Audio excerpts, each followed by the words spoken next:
Abdul Muttalib ডাক দে বলে, কাবারে, ও কাবা, প্রতিদিন তো আমি তোর ক্লাব ধরে ধরে কান্দি, তোর দরজার পাশে এসে এসে কান্দি, একদিন তোর তো মাথা নত দেখলাম না, আজকে কেন তোর মাথা নত হয়ে গেছে?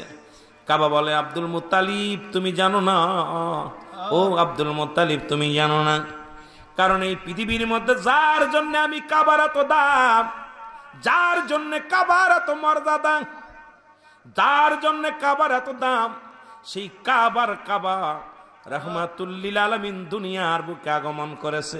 জোরে জোরে চিল্লা বলা যাবে না সুবহানাল্লাহ? হে আলেমরা, নবীরে বলতে ডাক দে, সূরা ফিলের মধ্যে আল্লাহ বলে, আলাম তারা, আপনি কি দেখেন নাই? আপনি কি দেখেন নাই? কি দেখবে নবী? কারণ নবীজি আসার 26 দিন আগে, কয়দিন আগে? 26 দিন আগে আবরা বাদশা হাতি সৈন্য নিয়ে কাবা শরীফ আগমন করেছিল, বাঙ্গার জন্য আগমন করেছিল। কাবার একটা ইট খসাইতে পারে নাই, কাবার একটা মাটি খসাইতে পারে নাই, কিন্তু মাথা বেঁকা হয়ে গেছে। মুসলমান শুনে নেন, আব্দুল মুত্তালিব ডাক দে, কয়েক কাবারে, আজ থেকে তোরে 26 দিন আগে ভাঙ্গার জন্য আবরা বাদশা আসলো, কিন্তু তোরে একটা ইট খসাইতে পারে নাই, ভাঙতে পারে নাই, আজকে তুই একা একা মাথা নোয়া দিলে হাকিকতটা কি?